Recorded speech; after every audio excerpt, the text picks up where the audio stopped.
Whenever you're ready. Yes. Go. You start.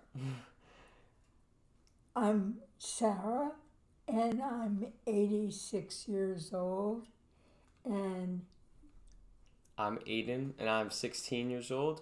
And today we're going to be talking about our views on technology with respect to our 70-year age gap. Would you like to start? I frankly have to admit I'm scared of technology, and I think most of my generation, 86 and beyond and lower, is scared of technology because we have not grown up with it. And Aiden has grown up with it. So I was introduced to technology at a very young age, and I wonder if it was scary then because I saw a picture at a very young age, and it was described to me as computers, and actually the picture was a very large room, and it was filled with machines, and that was my introduction to technology. And if that's scary, if you're 4 or 5 years old and that's a lasting picture of you have of technology. And thereafter, I was not introduced to technology in the raw sense as Aiden has grown up with it. I have not grown up with it. That's the first introduction, and thereafter I don't remember anything in grammar school or high school that was further knowledge for me to grasp what all this was about. And then in college, I can't remember, but I was flaky in college. That was introduced to me in any form or shape. My first introduction, serious introduction, was my first job after college, which would pertain to what I did in retailing. What you have to do is be aware of your sales. So SKU is stock keeping units. So how you do that is manually count what you have on hand as versus what you ordered, and then you can see what your sales were. But that's phenomenal work on your part, and that's what I did. And I had a staff manually count the tickets after the sales from the previous day. So it was essential to find a way to count those tickets fast and have the information for the buying staff. So I'm going to leave it there and save my voice for further description, and Aiden can come in here and describe his first introduction. For me, there wasn't really an introduction. It was always just there.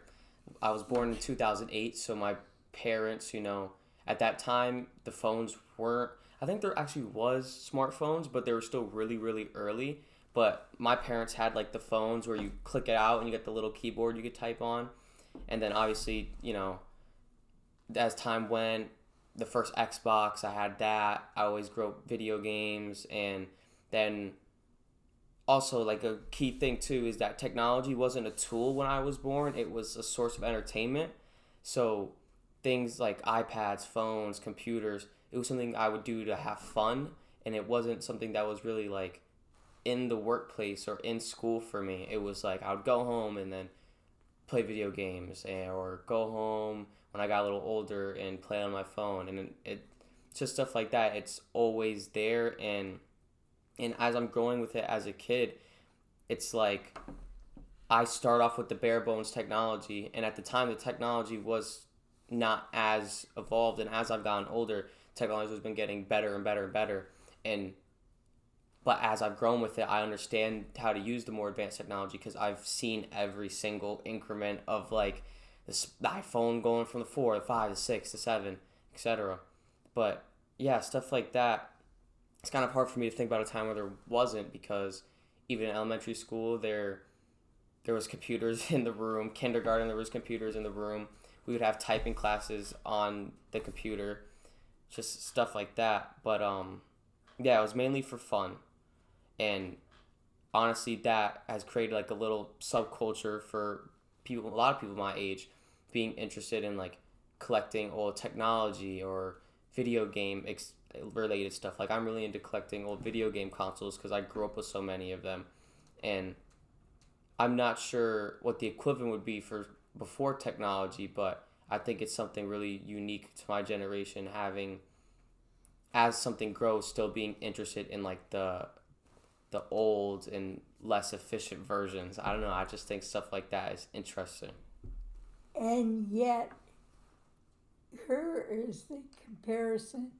You had a soft landing, and your introduction was gradual, and I had a hard landing where everything counted, meant dollars and cents, Yeah. and that's the difference between our introduction. And when you mentioned the iPhones and etc., I had my first phone, which was huge, and versus what we have today, which is one tenth, 100 what I used to carry from the car into the house and into the car in when I needed it. When I was experiencing that cell phone, for instance, and it was a necessity, whereas today it's more than a necessity, it's a part of your arm, part of your Yeah. life. And that's the difference between a cell phone today and yesterday. But going back to technology, and whereas it counted for dollars and cents versus plaything, Right. etc. And when I was in New York working in retailing, that's when I was introduced to technology, where they asked me if I would be interested in computers, etc. I was alarmed. I didn't know. I knew that I didn't want to be involved in. That meant that was the wrong move. I can say that now. And I was a user in that I needed technology to work for me, not to work for technology. So that's the difference in my approach to technology. But I think I'm better today than I was when in the beginning, because I was afraid of technology. But when I did see technology working for me, then it was years later. I accepted it, but it was a hard fought battle. Yeah. That's interesting because for a long time we didn't have an equivalent for that because there was such a long stretch where whatever the new technology was to come out, it was, oh, we got to adapt it. We got to put it in this business. We got to scale the business with it. We got to do this, that, and the third. But now we're kind of seeing an emergence of that with AI and artificial intelligence where it's kind of like people are having the same thing. Either they want everything to do with it or they want nothing to do with it. And I think that's kind of how we can relate to that feeling that there's something new. And how do you relate to it? In terms of artificial intelligence? Yeah.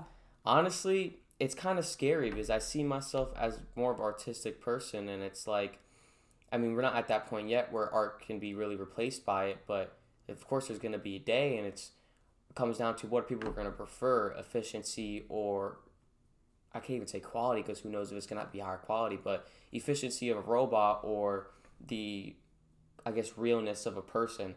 And I think that's going to be a question we're going to have to answer soon, to something as simple as wanting to go to the movies or looking at pictures in a museum. It's just kind of, is it really that impressive anymore if you can just do it at a click of a button? And yet I feel threatened by artificial AI more than I feel threatened by technology in the old days. But I'm scared that AI will be misused, and I think our society is ready to benefit by AI, and yet there are bad actors in our society who will see the bad side of AI and will suffer for that. Yeah, I agree. And I think that there isn't anything yet that really like necessitates like we need drastic AI use. Like we don't have nothing at that level, but I wonder as time passes what we're going to assign AI's role to be. Because there's people that want to use it to upscale business, but can't upscale business if everyone's upscaling business with AI. It kind of counteracts itself.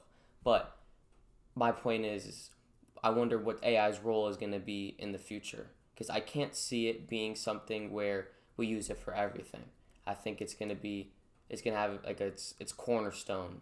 I don't know if it's going to be something to do with space or something to do with our architecture, but it can be scary. And I think that similar to computers back then, a lot of people feel a little job insecure from it and wonder like how far are they going to push the agenda with it, and what, as it gets to that level, what is the government going to do to regulate it or to not regulate it?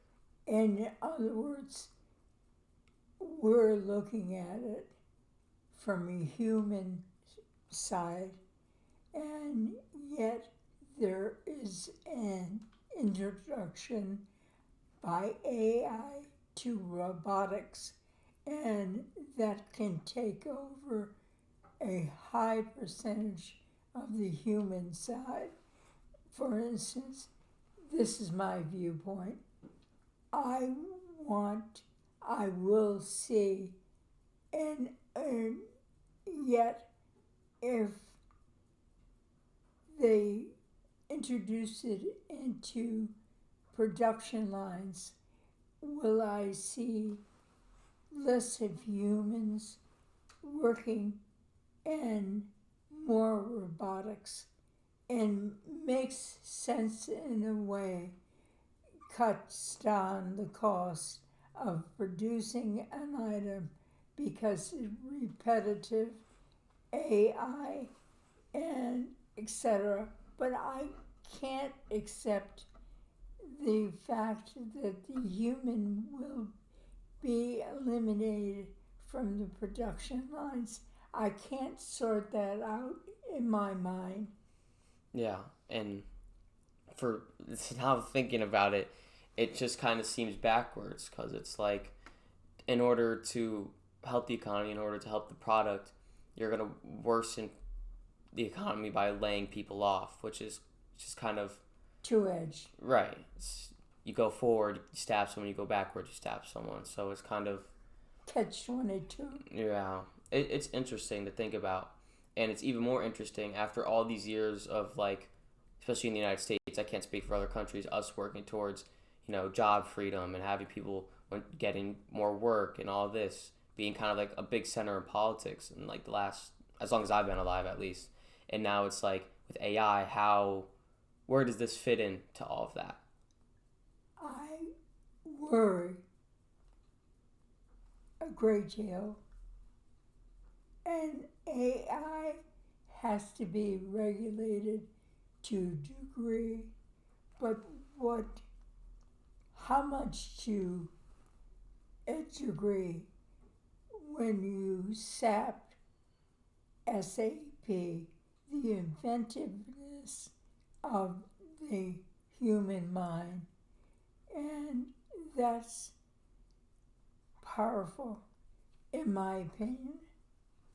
Yeah, that's a good point. We